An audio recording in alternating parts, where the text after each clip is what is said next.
The words hit me harder than any workout she had ever put me through. "I cannot train you anymore," Alexis said, her voice tight and strained as she stood across from me in the empty gym. We had just finished what I thought was a great session, and I was catching my breath when she suddenly stopped, set down the weights she was holding, and looked at me with an expression I had never seen before. My heart dropped into my stomach. I had been working with her for 6 months, had come to depend on our sessions, had started to feel like maybe we were becoming friends, and now she was ending it without explanation. "Why?" I asked, my voice shaking slightly. "What did I do wrong?" She closed her eyes, took a deep breath, and when she opened them again, there was something raw and vulnerable in her gaze. "You did not do anything wrong, Harper. That is the problem." And then, before I could process what was happening, she crossed the small distance between us and kissed me. Before we continue with what happened in that gym, I would love to know where you are watching from. Drop your city in the comments below, and if you are enjoying this story, please hit that subscribe button. It really helps the channel grow and allows me to share more stories like this one. Now let's get back to that moment that changed everything. My name is Harper Chen, and 6 months ago, I was the most out of shape I had ever been in my life. I had spent 2 years working a demanding job as a junior architect, sitting at a desk for 12 hours a day, eating takeout, and telling myself I would start exercising tomorrow. Tomorrow kept not coming until one day I could barely walk up 2 flights of stairs without getting winded. My best friend Mia finally staged an intervention, telling me she was worried about my health and that she was buying me a month of personal training sessions whether I wanted them or not. That was how I met Alexis Rivera. She was 29 to my 26, and from the moment I walked into her gym, I was intimidated. She was exactly what you would picture when you think of a personal trainer. Tall, muscular, but not bulky, with the kind of confidence that comes from being completely comfortable in your body. She had long, dark hair that she usually wore in a high ponytail, warm brown eyes, and this smile that could either encourage you to do one more rep or make you feel like you were the only person in the world. She was also the most patient, dedicated trainer I could have asked for. Our first session was brutal. I could barely do a push-up, my form was terrible on everything, and I had to stop multiple times because I thought I was going to throw up. But Alexis never made me feel bad about it. She modified exercises for my fitness level, celebrated every small victory, and somehow made me actually want to come back. She told me that fitness was a journey, not a destination, and that the only person I was competing with was myself from yesterday. I started seeing her 3 times a week. Monday, Wednesday, and Friday at 6 in the morning before work. It was the only time she had available, and even though I hated waking up that early, I never missed a session. Slowly, I started to see changes. I could do a real push-up. I could run on the treadmill for more than 5 minutes without feeling like I was dying. I had more energy during the day, but the biggest change was not physical. It was how much I started looking forward to those sessions with Alexis. At first, I told myself it was just because I was proud of my progress. But around month 3, I had to admit the truth. I had developed a massive crush on my personal trainer. It was not just that she was beautiful, though she absolutely was. It was everything about her, the way she remembered details I mentioned in passing, like how I was stressed about a presentation at work and would ask about it the next session. How she would demonstrate exercises with this focused intensity that was honestly mesmerizing to watch. The way she would high-five me when I hit a new personal record, and her whole face would light up like my success mattered to her personally.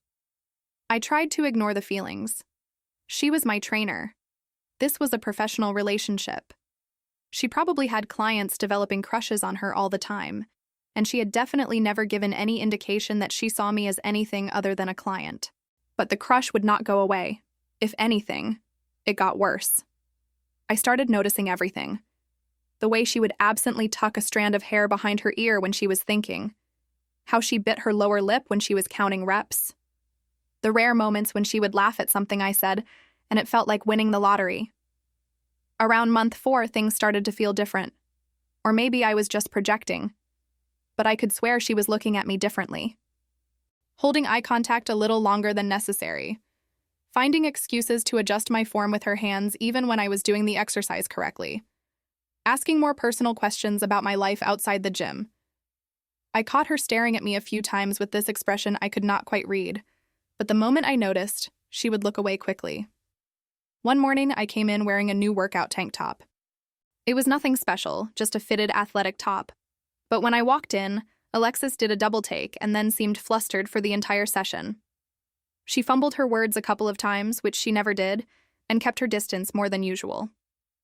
At the end of the session, as I was leaving, she said, "You look really good, Harper. I mean, your progress has been really good. You have worked really hard." And then she blushed, actually blushed, and turned away to organize some equipment. After that, I could not stop thinking about her. Not just during our sessions, but all the time. I would replay conversations in my head, analyzing every word. I would wonder what she was doing on the days we did not have sessions. I even drove past the gym a couple of times on weekends just hoping to maybe see her, which I knew was pathetic, but I could not help myself. Mia noticed I was distracted and asked if something was going on. I made the mistake of telling her about my crush, and she immediately told me I should say something. "She is my trainer," I protested. "That would be so inappropriate. Plus, I have no idea if she is even into women." "Harper, I have seen you two together when I picked you up that one time. The way she looks at you is not how a trainer looks at a client. Just saying." But I could not do it. The risk of making things awkward and losing our sessions, losing her, was too high. So I kept quiet and tried to just enjoy the time I had with her, even if it was only as her client. Then last week, something shifted. We were doing a particularly difficult circuit training session, and I was struggling. Not physically, but mentally. Work had been overwhelming, I had barely slept, and I was close to tears for no reason I could articulate. Alexis noticed immediately. "Hey," she said, stopping mid-demonstration. "What is going on? You are not here today." I tried to brush it off, but she was not having it. She sat down on the mat and patted the space next to her, so I sat down too. And then I just started talking. I told her about the impossible deadline at work, about how my boss was being unreasonable, about how I felt like I was failing at everything. She listened without interrupting, and when I finally stopped talking, she was quiet for a moment. "You are not failing," she said firmly. "You are dealing with a lot right now, and you still showed up here at 6 in the morning. That takes strength, Harper. More strength than any workout I could give you." She paused, then added softly, "You are stronger than you think you are. I see it every time you are here." The way she looked at me when she said it made my breath catch. There was something in her eyes, something intense and tender at the same time. For a second, I thought she might say something else, something that would change everything. But then her phone buzzed with a reminder for her next client, and the moment passed. That session had been on Friday. Today was Monday, and when I walked into the gym at 6, Alexis was already there, but something was different. She seemed tense, nervous even. We started the warm-up in near silence, which was unusual. Normally, she would ask about my weekend or tell me a funny story, but today she was quiet. I asked if she was okay, and she just nodded and changed the subject. We moved through the workout, but I could feel the tension radiating off her. Finally, after about 40 minutes, she abruptly stopped in the middle of demonstrating a kettlebell swing. She set the weight down carefully, and that was when she said it. "I cannot train you anymore." Which brought us to now. To her kissing me in the middle of the empty gym while my mind tried to catch up with what was happening. The kiss was soft, almost hesitant, like she was afraid I would pull away. But I did not pull away. Instead, I kissed her back, my hands coming up to rest on her shoulders, and felt her relax slightly against me. It lasted maybe 10 seconds, but it felt like time had stopped completely. When she finally pulled back, we were both breathing hard, and it had nothing to do with exercise. She looked terrified. "I am so sorry," she said quickly, taking a step back. "That was completely inappropriate. I should not have done that. I am your trainer, and there are professional boundaries, and I just crossed every single one of them." "Alexis," I started, but she kept talking, the words tumbling out faster. "I have tried so hard to keep this professional. You have no idea how hard I have tried. But I cannot do it anymore. Every session with you is torture because all I want to do is tell you how amazing you are. Not just your progress, but you. The way you laugh when you are embarrassed. How you always show up even when you are tired. How you trust me to push you. I look forward to our sessions more than anything else in my week, and that is not okay. That is not how a trainer should feel about a client. She ran a hand through her ponytail, a nervous gesture I had seen before. So I cannot train you anymore because I cannot be objective. I cannot be professional when I have feelings for you. Real feelings that I have been trying to ignore for months now. I stared at her, my heart pounding. You have feelings for me? Yes, she said, and she looked miserable about it. I know I should not. I know this is completely inappropriate. You came here to get fit, not to deal with your trainer developing a crush on you. I am so sorry, Harper. I will recommend another trainer, someone great who can continue your progress. I will make sure you are taken care of. But I cannot keep doing this while feeling the way I feel. And how do you feel? I asked quietly. She looked at me, really looked at me, and the vulnerability in her expression took my breath away. Like I am falling for you. Like I have been falling for you since probably our third session when you made that joke about how burpees were clearly invented by someone who hated humanity, and I laughed so hard I had to sit down. Like every time you walk through that door, my whole day gets better. Like I spend an embarrassing amount of time thinking about you when you are not here. I took a step closer to her. Alexis, I have had feelings for you since month 3. I have been coming to these sessions half for the workout and half just to see you. I notice everything about you. I know you drink your coffee black with exactly half a packet of sugar.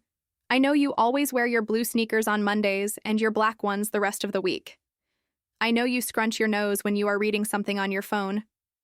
I have been completely gone for you for months, and I thought you could never feel the same way. She stared at me.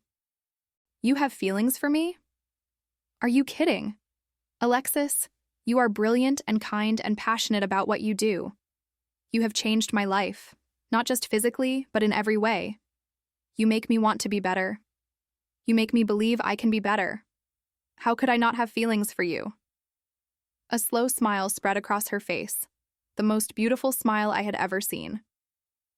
So, I just quit being your trainer for nothing? I laughed. I mean, you did kiss me first. That pretty much ended the professional relationship anyway. Fair point, she said. And then she was kissing me again, and this time it was not hesitant at all. This time it was sure and deep and made my knees weak.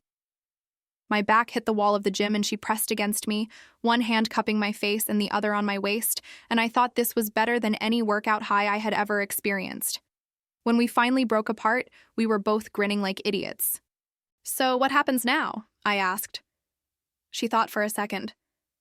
Well, you are technically no longer my client as of about 5 minutes ago, so there are no ethical issues, but you should still have a trainer if you want to continue your fitness journey. Are you trying to pawn me off on someone else? Never, she said, kissing me again quickly. But I want to make sure you keep making progress. Maybe I could recommend my colleague Marcus. He is excellent. Or, I suggested, maybe you could train me as my girlfriend instead of my trainer. Would that work? Her smile got impossibly wider. Girlfriend? We have known each other for 6 months, but technically had our first kiss 5 minutes ago. And you already want to be girlfriends? I have had feelings for you for 3 of those 6 months, I pointed out. I am just efficient. She laughed, and it was the best sound in the world. Okay then, girlfriend, but I am still making you do burpees. Maybe even more burpees now that we are dating. As long as you kiss me after, I will do whatever burpees you want. We spent another hour in that gym, not working out, but just talking, really talking. She told me about how hard it had been to maintain professional boundaries when all she wanted was to ask me out for coffee. About how she had almost said something a dozen times but talked herself out of it because she was afraid of losing me as a client and as a person in her life. About how she had gone home after Friday's session and decided she could not keep doing this, that she had to tell me the truth even if it meant I never spoke to her again. I told her about my own struggles, about all the times I had almost said something, about how I had started wearing nicer workout clothes just hoping she would notice, about the time Mia had picked me up and I had caught Alexis watching me leave with this look on her face that I had analyzed for days. Your friend Mia knew, did not she? Alexis asked. She suspected. She told me I should say something, but I was too scared. I wish we had both been braver sooner, she said, playing with my fingers. We are being brave now, I pointed out. That counts. She had to start her next client session at 8, so we reluctantly left the gym together. In the parking lot, she walked me to my car and kissed me one more time. Can I take you to dinner tonight? She asked. Like a real date? I would love that. Perfect. I will pick you up at 7. And Harper? Thank you for kissing me back. I was genuinely terrified you were going to run away screaming. Never, I said. I have been waiting for that kiss for 3 months. That evening, she picked me up in her truck and took me to this amazing Italian restaurant. We talked for hours, learning things about each other that we had never covered in our training sessions. I learned that she had wanted to be a dancer when she was younger, but an injury derailed that dream, which is how she got into fitness. That she had 2 younger brothers she was incredibly close to. That she loved terrible sci-fi movies and could quote Star Wars from memory. She learned that I had always wanted to design sustainable housing, but was stuck doing commercial projects at my current firm. That I was an only child and sometimes felt lonely because of it. That I could bake, but absolutely could not cook to save my life. So basically, I will have to cook and you can make dessert, she said. Are you already planning our domestic future? I teased. Maybe, she admitted with a smile. Is that too much? Not even a little bit. We went on our second date 2 days later, and our third date the day after that. It turned out that when you remove the professional boundaries and the fear of crossing lines, you just get 2 people who really enjoy being around each other. She was funny and thoughtful and adventurous. I loved how passionate she was about her work, how she talked about her clients like they were friends, how she genuinely believed in helping people become the best versions of themselves. About 2 weeks into officially dating, I asked her when she had first realized she had feelings for me. Honestly, pretty early, she admitted.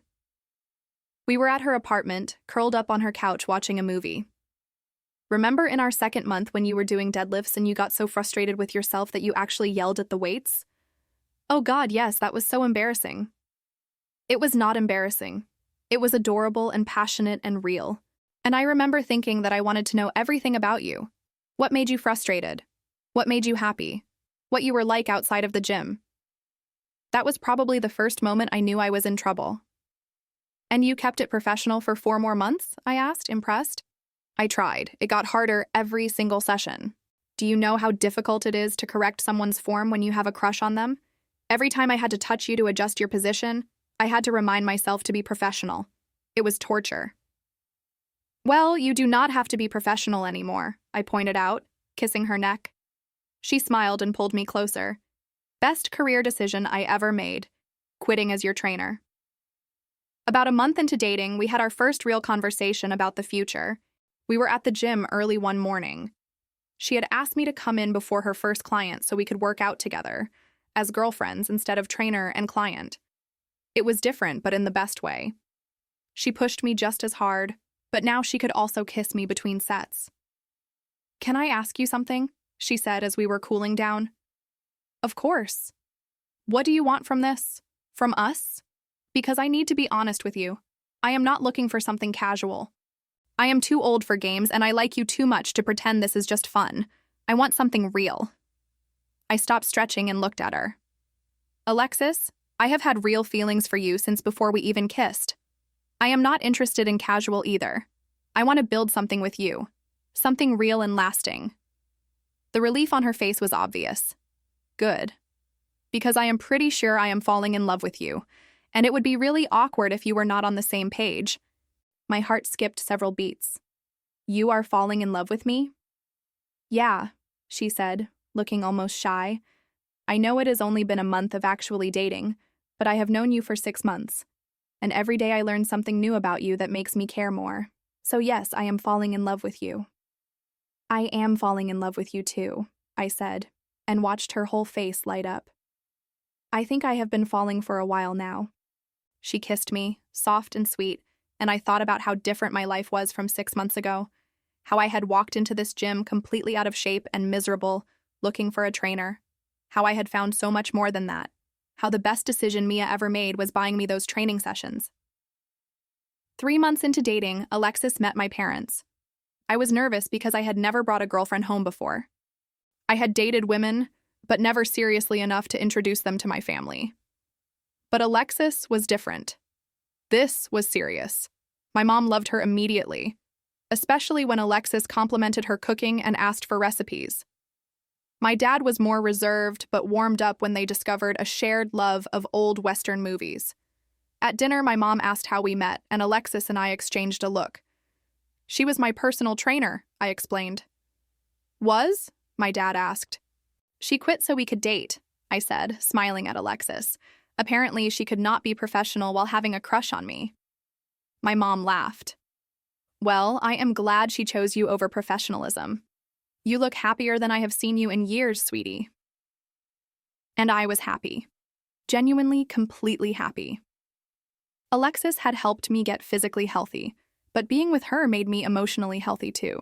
She supported my dreams, listened when I was stressed, made me laugh when I was taking life too seriously. She was my partner in the truest sense of the word. 6 months after that first kiss in the gym, we moved in together. It felt fast to some people, but it felt right to us. We had already spent so much time together that it just made sense.